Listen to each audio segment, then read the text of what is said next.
And in the airport, there are so few non-Israelis coming in that passport control is totally different they basically have a little plastic desk set up for non-citizens to do passport control because there's nobody coming in who doesn't have an Israeli passport. So, it took 3 seconds because there's just nobody there, and it's in a totally different place than the old passport control. Was that true for you, Chari and Debbie, coming in, even as Israelis? Yeah. It was new system because it takes hours for all the citizens. They have to fill in all those forms there, and yes, not to take from you, Rabbi. So. No, it's okay. It was just interesting. It's totally different than any other time I've come. And then in the airport, they have a very, very efficient COVID test you have to take, or corona test here. And just goes to show you, if America wanted to do this, it's possible to keep people safe if everybody's willing to get tested at all different points. And everybody that comes into the airport, they have a very efficient system with lines and with a gazillion setups for the healthcare workers to take a swab. And so we don't know exactly when we're going to get that swab back. But then here in the hotel, we have to have a serology test, which I have to admit, I never even heard of that before. We don't even do that in America. And they might even come during the class, so I'll have to go off video for a few seconds. And then it could be anywhere from 2 hours to 24 hours before they give us the results of that. The people in one of the reasons we're staying in this hotel is that they're very good at handling stuff, and we needed a hotel that would be good at managing all the systems with all the different bureaucracies here, and it is extensive. Before an Israeli can walk into this hotel, they have to show their green passport that proves they're vaccinated. They cannot go into the parking lot of the hotel. They cannot walk into the lobby of the hotel. And that's for everything here in Israel. Everything in Israel, you can't walk into various places without proving you're fully vaccinated. And guess what? There are 0 deaths happening now, except in the Haredi world where they don't vaccinate, and in some parts of the Arab world where they don't vaccinate as much. But the Arab world is inside of Israel. And I've been told there's a whole, so Judy Hollander, you're a nurse. How come I've never heard of a serology test for COVID? Because we call it something else. I'm going to get you the name of what we call it. I think it's the antibody test, actually, as opposed to the thing you shove up your nose. Yeah, but it's for people to see if people have had it already. So I was just wondering if they were looking at your vaccination status via the serology test. They do not trust the American vaccination. They do not trust the American vaccination pass. They think Americans can. So you have to prove even though we've shown it, and we showed it in order to get a permit, which, by the way, we had to go to the head of the Labor Party here in Israel. Merav Michaeli had to submit a request for us to come, and she had to say to the Misrad blah, blah, I don't even know which one it is that does this, that she needed to meet with us in person on the ground in Israel to prove that there was a reason that we had to come. So we submitted the vaccination papers then, but they don't trust the American government and the American vaccination system. So we have to have several we had to do a PCR test within 24 hours of flying and submit that. And then we had to do the test in the airport. And now we have to do another test in the hotel. Yes. So, and yes, the MERV ratings, everybody knows about MERV ratings now. So yeah, but we're told the serology test is a blood test, actually. They're taking our blood. So anyway, I think I've had every single kind of COVID test in the last, I can't remember what MERV 7 days. Judy, we can hear you if you want to. I'm talking to myself. You interrupted. We're eavesdropping. We're eavesdropping on you, Judy. Rabbi, was the plane crowded going to Israel? Completely full. They're cutting down. I think what the airlines do is they cut down the number of planes, so that they're not losing a lot of money. So I don't think you're going to, and there are a lot of people, but most of the people flying were Israelis. Rabbi, we were wondering what will you be doing at the Knesset next week? Are you meeting with individual Knesset Yes. members or? Yes, we're meeting with about 5 different Knesset members, or maybe 6. I could look at my list. We're meeting with Meirav Michaeli, who is the head of the Labor Party. We're meeting with Ayman Odeh, who's one of the leading Arab members of the Knesset. We're meeting with Idan Roll, who is a gay, he's kind of a movie star, but he's a model. And his husband, Sharon Debbie, do you know him? He's a Idan Roll. I'm not sure if I'm pronouncing his name correctly, but he is a celebrity here in Israel, and his husband is also a very famous singer in Israel.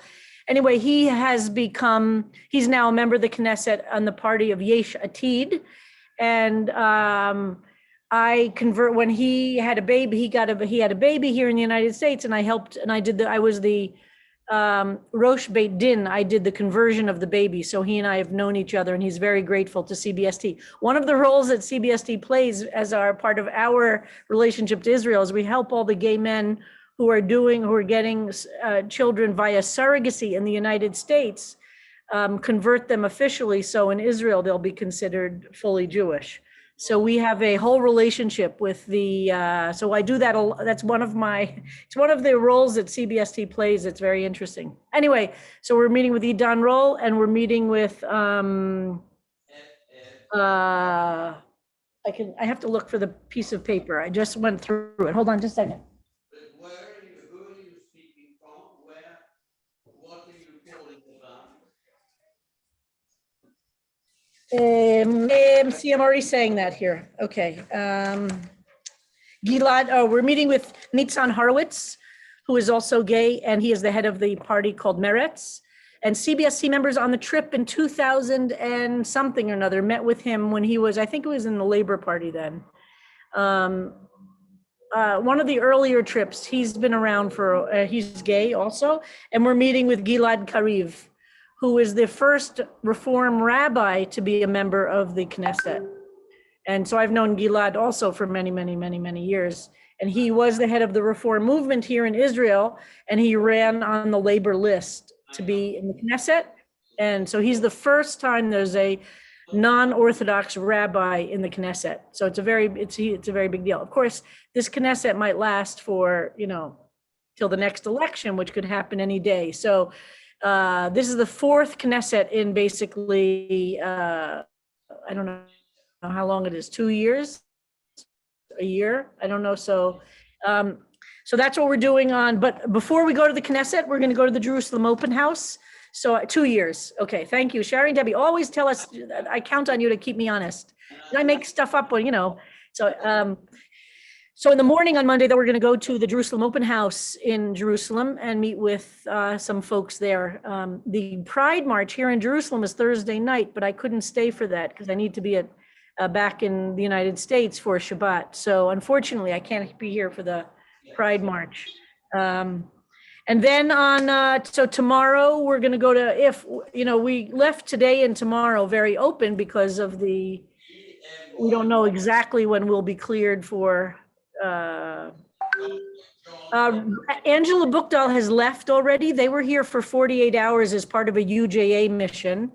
And they left last night. So we probably passed, the 2 planes probably passed in the air somewhere.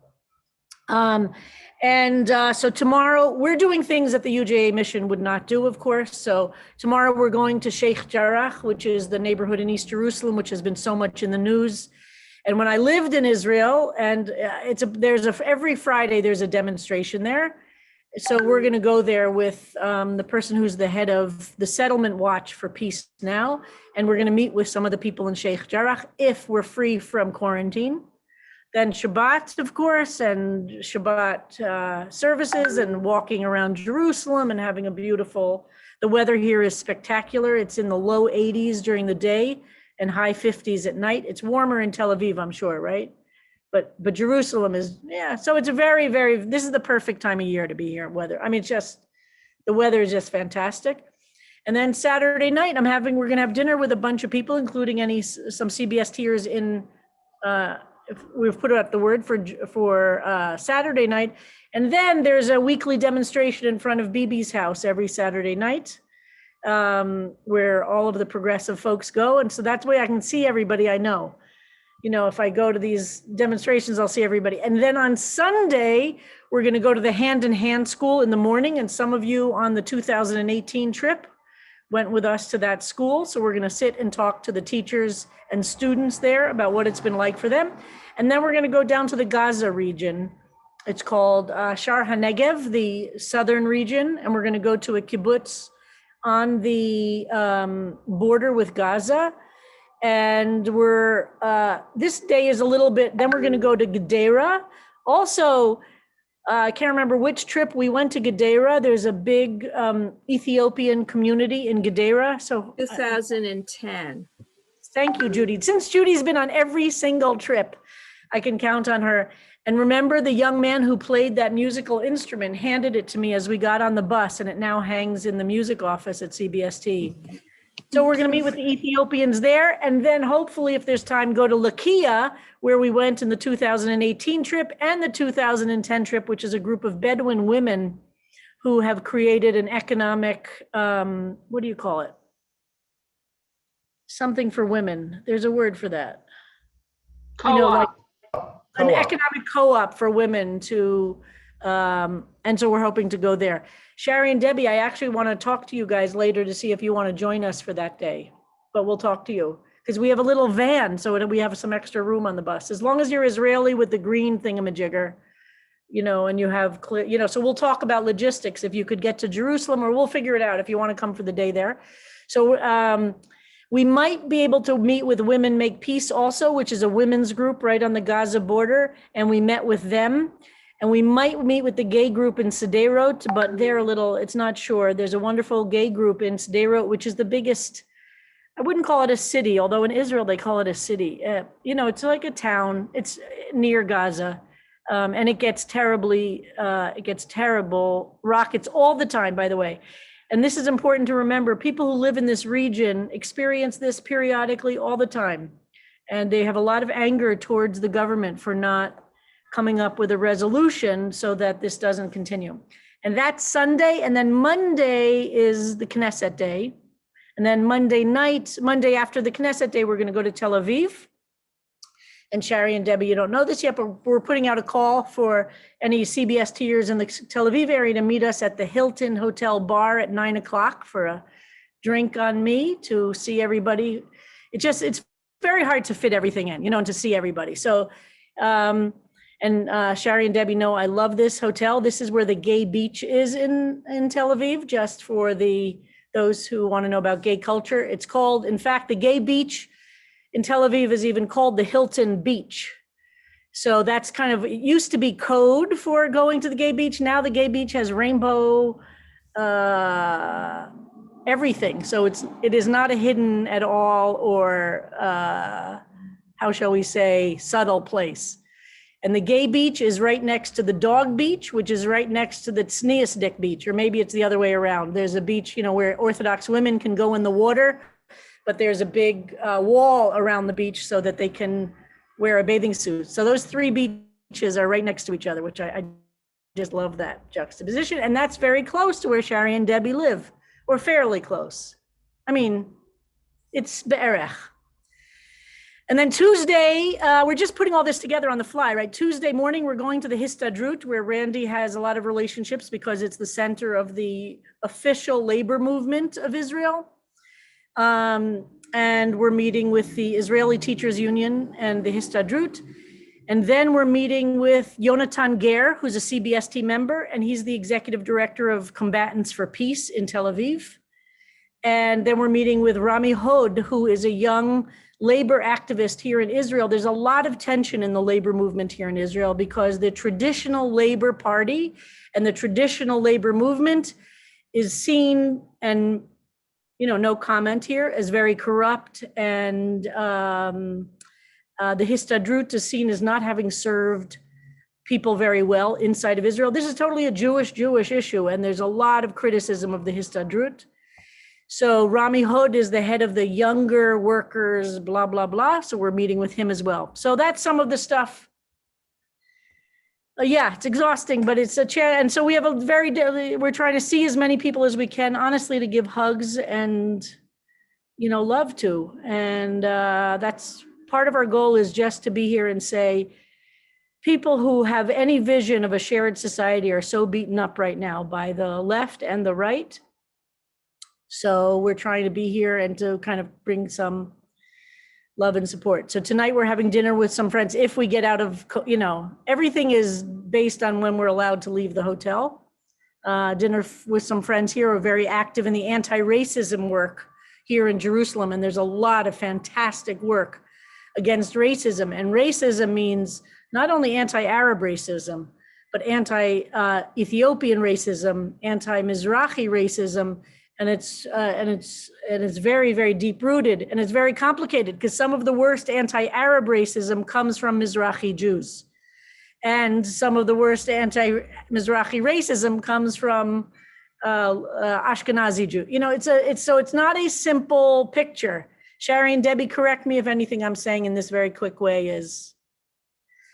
So racism in Israel is real, but it's more complicated than one would think. And it really is an issue that many of the Mizrahi Jews who are from Arab countries are often the source of a lot of anti-Arab racism. And that's a really complex picture, as you might imagine. Okay. Do Mizrahi Jews consider themselves to be white, or is that more of a US issue? No. In fact, in the 70s, there was a whole movement called the Black Panther movement here in Israel, which was inspired obviously by the Black Panther movement in the United States. And it was the first time, because the generation of Mizrahi Jews who were born in Israel in the 50s, by the late 60s, early 70s, those young people were coming of age and they were Hebrew fluent, which their parents were not. And they had some strength to be able to begin to be, and largely the world was on fire, right? Of young people protesting older people. So the Mizrahi Jews formed something called the Black Panther movement here in Israel, which was very much fighting against the Ashkenazi kibbutz Labor Party, which is a lot of the reason people talk about how to get a Mizrahi Jew to vote for the Labor Party even today is very hard, because there's some deep-rooted memory and hostility about how the Ashkenazic, kibbutz liberal leadership of the government treated the Mizrahi community. But the Mizrahi community is, if you looked at where the deepest anti-Arab racism, it's in the Mizrahi community, and the liberals tend to be Ashkenazim. So there's tension even there. As people are marrying and having children, the younger and younger generations, there's a lot of mixtures. And what in the 60s and 70s, there were no mixtures. So the Black Panther movement here in Israel in the late 60s and early 70s, they were 100% Mizrahi. Now, I mean, many of my friends, a Mizrahi young person is involved with an Ashkenazi, it's less. And look, even like somebody like Asaf Ostrinsky, who works at CBST, he has some family from Yemen and some family that's Ashkenazi. That's more and more normal. Already now for a couple of generations. So it's much, much more mixed up. So you can't make anything that I'm saying that's a broad generalization is the first place to start, but it gets more and more complicated as you get deeper into Israeli society. What's the role of people who grew up in the kibbutz movement, for instance? The kibbutz movement really produced a disproportionate number of the government leadership of the early years of the state, really up until probably the 70s. And very few Mizrahi Jews were in the kibbutz movement. Mizrahi Jews and Russian Jews hate socialism. Anything that sounds like socialism, and the kibbutz movement was socialist from a revolutionary European thing. And those two large communities in Israel, anything that sounds like socialism, they will vote against. And that's been very, very complicated as Bibi has tried to create, and that's a whole other story. Rabbi Shep has a Okay, I know I'm question. talking a lot about Israel. What? Shep has a question. Yes, Shep. Just a quick comment. I can't believe it, but it was 50 years ago this summer. I first went to Israel, and it was in 1971. And as you know, I'm a Mizrahi Jew, Moroccan background, and I actually witnessed that big demonstration in Jerusalem of the Black Panthers. I still have the little pamphlet they gave me. It's You can really imagine famous. how shocked I was to see young Jews being fought by the cops. But it was real. I mean, very real. Prejudice. Even I have experienced it with my last name. Extra scrutiny. Yep. Yeah, it's a true thing. It's a real thing. And there's a lot written about it, a lot of great cultural things, movies, and the Black Panther. As I think I told folks, that movie Valley of Tears, which I forgot the Hebrew name for it, is about this 1973 war, which happened in the midst of the Black Panther movement. And it shows how in the military, the commanders tended to be Ashkenazi and the kind of foot soldiers were more Mizrahi. And it shows it deals with that in very, very interesting, sophisticated ways. Very moving, very, very moving. That element of that TV series. Anna Gray has her hand up. I think it was on Sunday. I saw the documentary, The Passengers, that Corey Dane brought to Elena about the plight of Ethiopian Jews who were promised Aliyah and then they didn't deliver. And there are I think something like 8,000 of them still waiting in deplorable conditions. It's a superb documentary and an issue that is worth looking at. Well, it's very complicated about the Ethiopian Jews here and who made it to Israel, of course. And some of you remember there's actually a beautiful, we met with the Ethiopians when we were on the last trip in 2018. And I usually try to make sure we do something because it's a really important community to understand. And many came, like a lot of people came, thinking Israel was going to solve everything. And guess what? Israel is a real place. It's not Disneyland. And Ethiopians, Americans come here thinking it's going to be Disneyland and it's going to be a trip and it's a real country that has to deal with real complicated issues. And in 60 years, Israel had in 1948 about 600,000 Jews. And then it had to absorb 2 million more Jews. Can you, so forget the Palestinian-Israel issues. Can you imagine being such a tiny country and having to absorb that number of immigrants in about a 10-year period, a country that didn't have infrastructure? So at the same time as it was building its own electric system and water system and road system, it was absorbing a couple of million refugees, many of whom came from completely culturally different universes. Many didn't read, many came without. So you had this European Ashkenazi community that, I wouldn't say it was just racism in the conscious way. It often was noblesse oblige. Also, these were Europeans. Can you imagine absorbing all these Jews who came from, by the way, societies in which women were treated very differently than European socialists treated women? They had to deal with, what about these families that came with many, many multiple wives? How does a society deal with that? They don't even have roads. How do you deal with teaching people how to read and write Hebrew when they never learned how to read and write in their own languages? And it wasn't just Arabic, there were multiple languages that they were bringing. And so it was so that's to be generous. And I think that's always how to make it more complicated. It wasn't just that Europeans were racist. It was a very complicated dynamic of trying to absorb all these very poor, with great needs, large families and no resources. And Israel had nothing. So it was a very complicated time in the 50s here in Israel, separate from the Arab Jewish stuff. And that's the part that people don't often really get. So by the time the Black Panther movement began in the late 60s, that's what I mean, that the older generation would not have done that. But the younger generation, where young kids are saying, I don't want to be treated this way anymore. But that's what you'll hear to make it complicated. And if you haven't seen the movie Salah Shabati, everybody knows I love that movie. And there's a great scene where they had to create tent camps because there were not housing for all these people. It was really complicated, and it's a great movie that shows the tension of a kibbutznik social worker all good-hearted, young. It's like Teach for America, you know, these young, good-hearted, knowing nothing, going into an urban setting with people of color and thinking they're going to be the saviors. That's a complicated dynamic. And she goes in it's a very, very funny scenes. And Salah Shabati, who by the way is played by what's his name, the same guy who played Fiddler on the Roof. And he kind of plays it as exactly the same character. So for those of you who are in the Yiddish class, Salah Shabati is the Tevye of the Mizrahi world. And it's a really fantastic, he plays it, it's very, Topol. Isn't it Topol? Topol, Sharon? yes.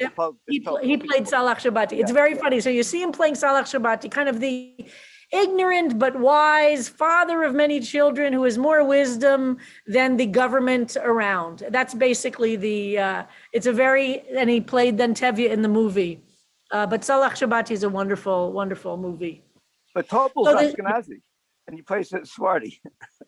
Yeah, well, so Yeah, I mean, not? people Why play. not? I personally, I do not hold that you have to be the character in order to play the character. Definitely I think not. straight people can play gay people. I am totally not.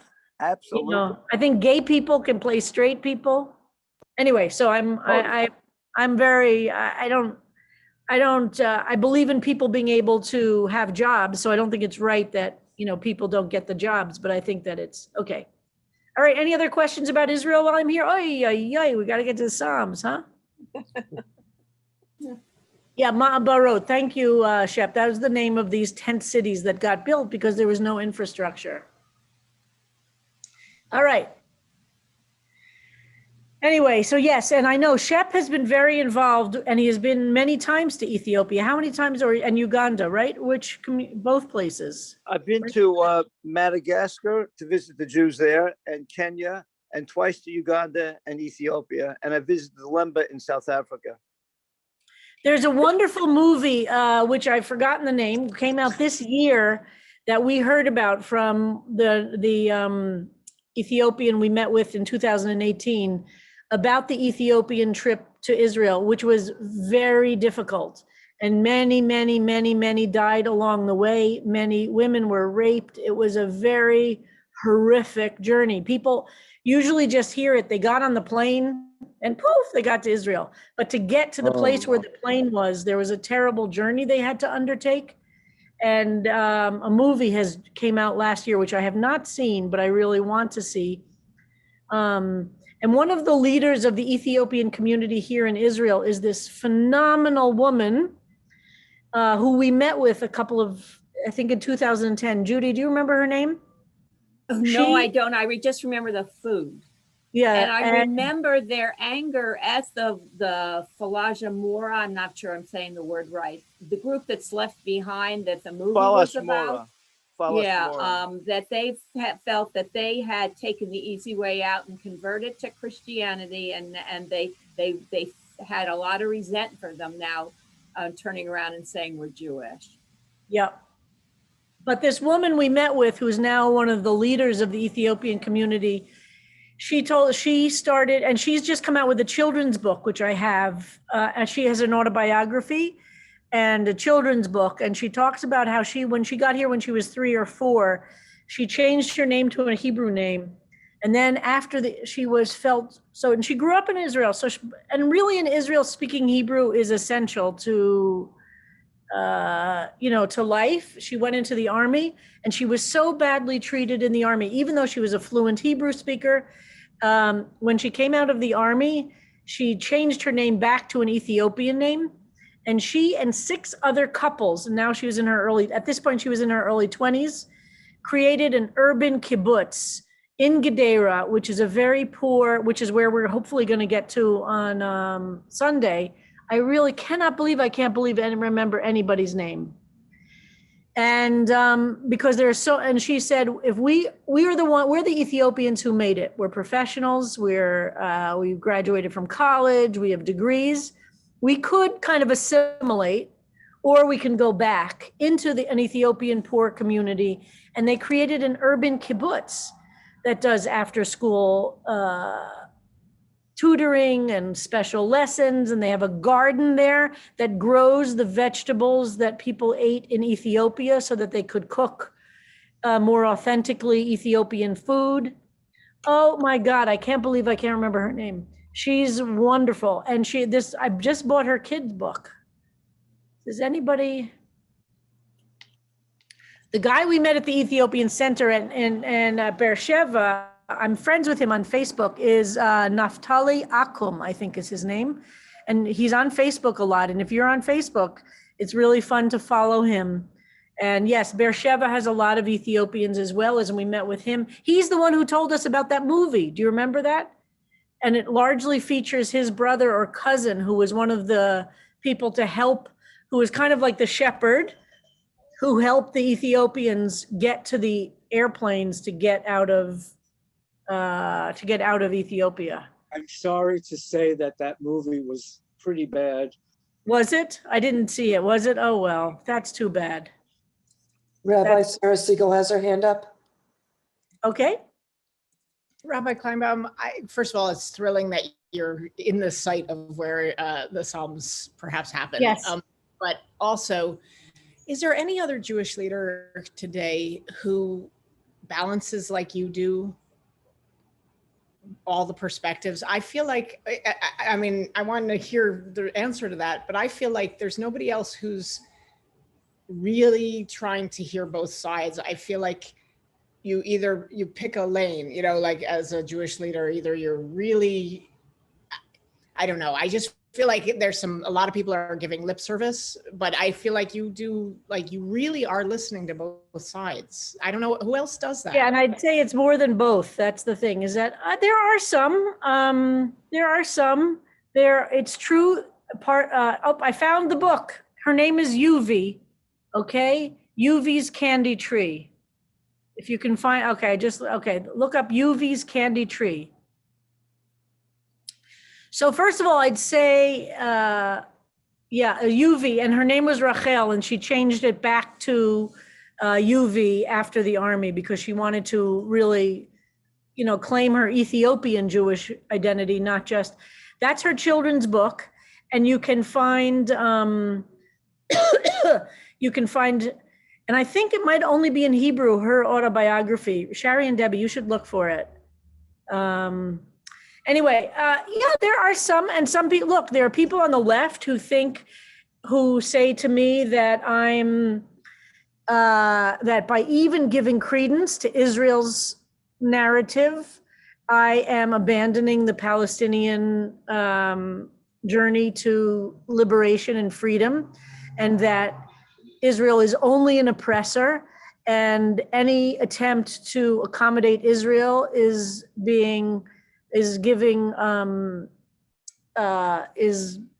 abandoning the oppressed. I obviously don't accept that, but many people are critical of me from that point of view. Many of my friends, many of people from whom the world in which I come in will watching what is happening. And then obviously there are many people, and it's getting harsher and harsher, that on the right who say the opposite, that there is no value to the Palestinian. Both sides will say when you sit with them, and if we're talking about this issue, there are many different issues. And that's what I keep saying.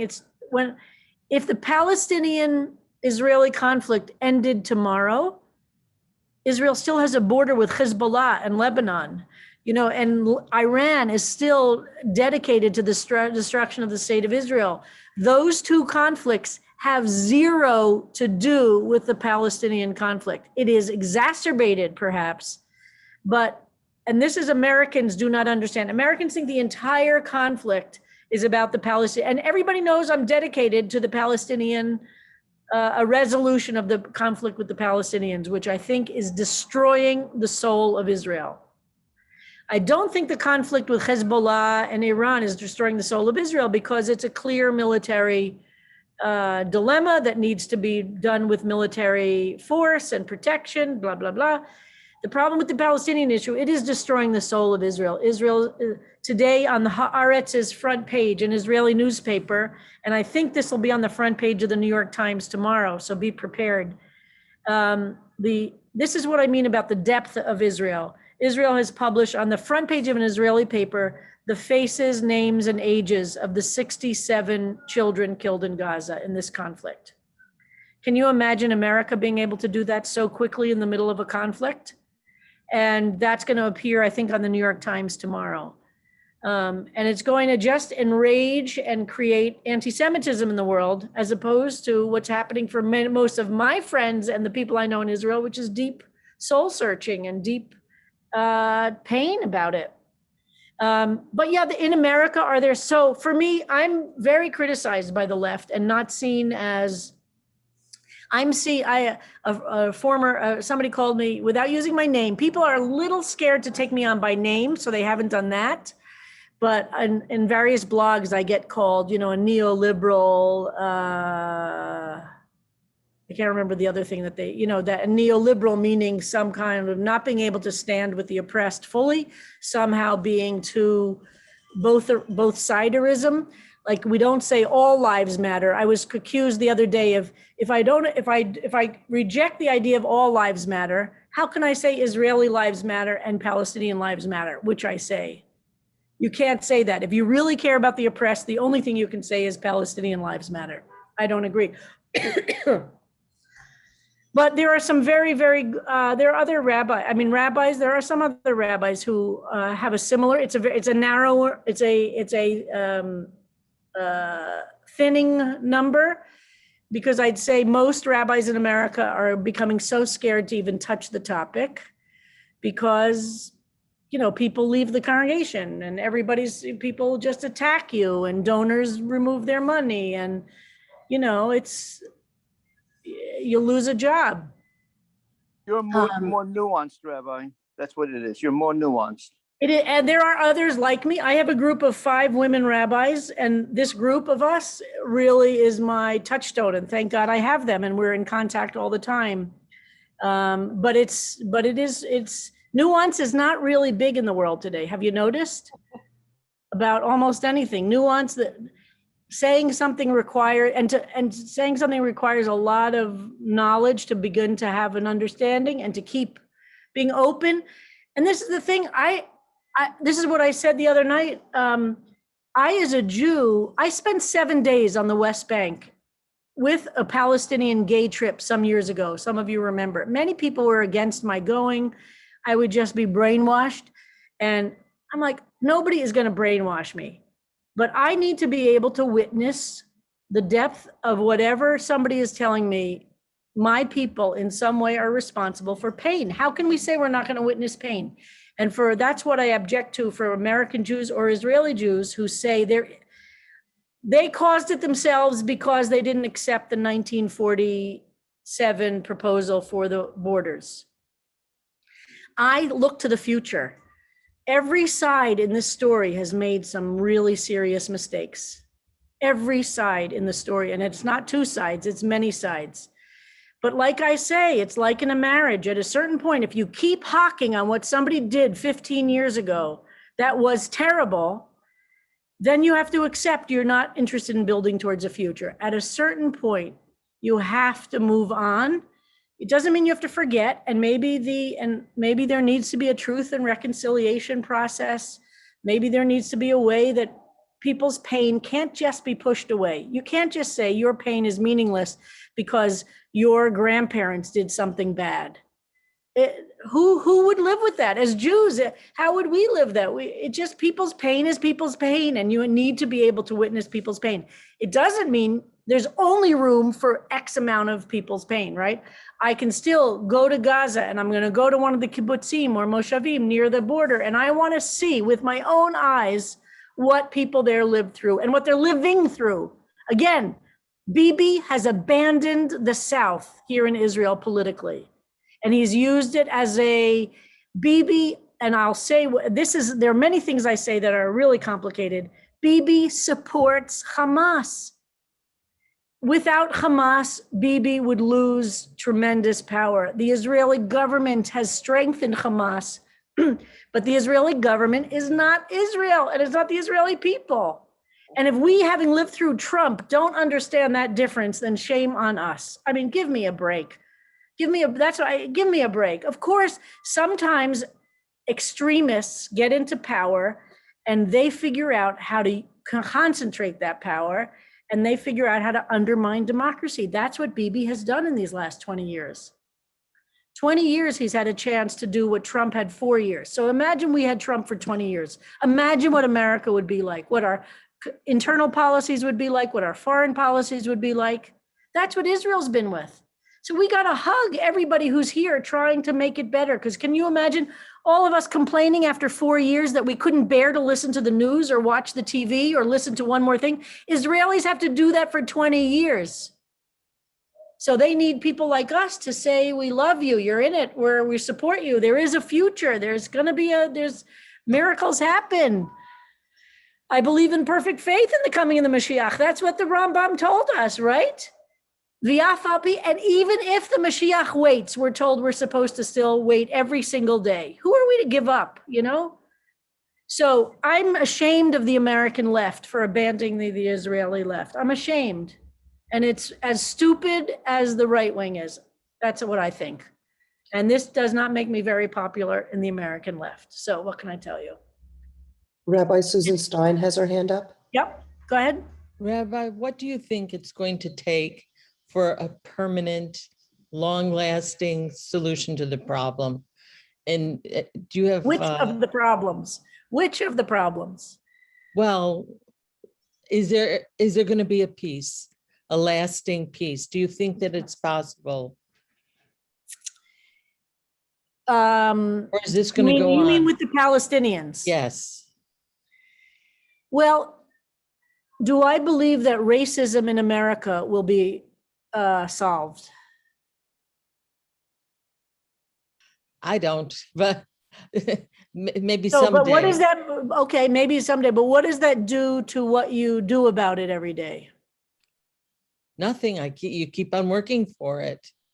So I don't think Americans want, and this is an American issue, Americans want to know, what is the solution? How is it going to happen? What's the answer? The answer is, you got to work every day without knowing what the answer is, right? And if you gave up, then for sure nothing will happen, right? I mean, the one thing we know is that if you don't keep working towards a future, the future won't happen. There is no quick fix. Look, if I were in charge of the world, I have my ideas, but ultimately it's going to be up to Israelis and Palestinians working together to figure out what a shared future will look like. But as I said, there are many different forces that are working on them. Iran is supporting Hamas. So Hamas and Hamas is undermining the Palestinian Authority, which is why Israel supported Hamas. So the Palestinian Authority is a corrupt, completely ineffective bunch of, and the Palestinian society hates Palestinian Authority. So there are so many different forces that are not visible to the eye that you have to get deeper and deeper and deeper to understand. This is a complicated story. Yes. So Monica said one way is to withdraw all Israeli settlements from the proposed Palestinian state. But right now, the Palestinians aren't even supporting a two-state solution. And let's just say, if Hamas were to win the war, if we're calling it a war, most of the Palestinians in the United States would not be welcome in Hamas Palestine. Certainly, Hamas is not a good player that reflects let's have them in charge. So it's very complicated. You have a people who have been really, really, really, really struggling to have an identity. And what's really clear is that the way that Israel is acting now towards Palestinians, both inside of Israel, but most especially in the Palestinian military occupation and Gaza, which is not, Israel is not inside of it, but Israel controls the borders of it. That's not working. But the Palestinians are so now with Hamas, and there's now a group even farther, I don't even want to use right and left, an extremist. Hamas now has a player on its right, more like ISIS, that Hamas now needs to move to be more radical in order to defeat their more radical right. We could never have imagined there would be and the big question is, so Monica supports a secular state with equal rights for all. Well, would Hamas agree to that? How would you get Hamas to agree to a secular state? Hamas is now one of the powers that is in charge of millions of Palestinians in Gaza. How would you get Hamas to agree to a secular state? And Muslim Brotherhood, how would you get Muslim Brotherhood to agree to a secular state? How would it end up as a secular state? How would we move in that direction? And that's what Palestinians say a lot in the United States, but how would we get there? So I'm asking that only to complexify the question, not because I don't believe that that might be the ultimate solution. I don't know. It's going to be up to Palestinians and Israelis here to decide. And we have to create a framework for that to happen with a lot of respect. So because we've used up all this time, let's read through Psalm 23 one time. Have the Palestinians vote them out. Well, the Palestinians voted Hamas in. So that's a big question. One of the reasons Hamas doesn't want to have another election is they're afraid the group that's to their right would win the election in Gaza. So to end our time today, and I'm happy to set up more time to discuss this, but I do want for us to be studying Psalms because it's a powerful response. And here we are, where Jerusalem is the city of David. Let's remember that. This is the city that David founded 3,000 something years ago. I'm looking at the old city, which the city of David in the old city is not inside the contemporary old city. It's to the southern hill outside of the old city. So it's been a city that has been praying for peace for a long time. And if folks are interested, I'm happy to set up another time outside of our Psalms class for continued discussions about this topic. But I want to make sure that let's look at Psalm 23. And I'm going to read it and just say a few words as we go through, and then we'll end with this. Mizmor LeDavid. Adonai, ro'i lo echsar. Adonai, my shepherd, I lack for nothing. Benot desha yarbitzeni. In meadows thick with grass, you lay me down. Almei menuchot yinhaleni. Across streams serene, you guide me. What an incredibly bucolic image that is, isn't it? Incredibly, such a difference from Psalm 22. Nafshi yishovev. My life you restore. It's often translated as soul, but as I've taught you before, we've lost the screen here.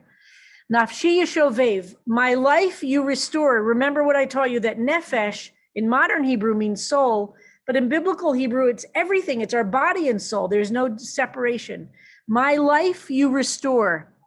Yancheni v'ma'aglei tzedek leman shemo, leading me serenely in well-worn paths of justice to glorify your name. Gam ki elech begates al mavet, lo irara ki ata imadi.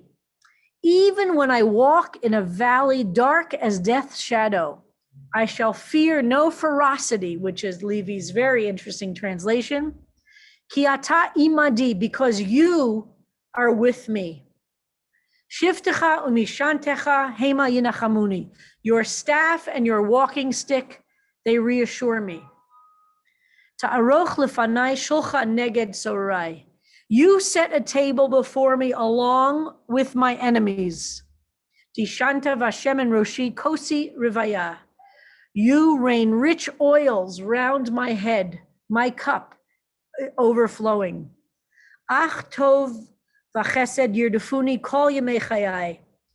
For certain, goodness and love of your covenant will run after me all the days of my life. V'shavti b'veit Adonai li'orech yamim. And I shall abide in the Holy One's house for long days, long, long days. Thank you, everybody. And we won't be meeting on Monday because of Memorial Day. Tomorrow night, Shabbat services, Deborah Megdal, our newest rabbi at CBST, will be giving the drash. And after services tomorrow night, we're having a zoneg honoring her and celebrating her becoming a rabbi. All right, watch your social media. I'll keep broadcasting as soon as I can get out of quarantine. Thank you, Harold and Annika, for all you do to keep the class going. All right, we'll see you all on Tuesday. Bye.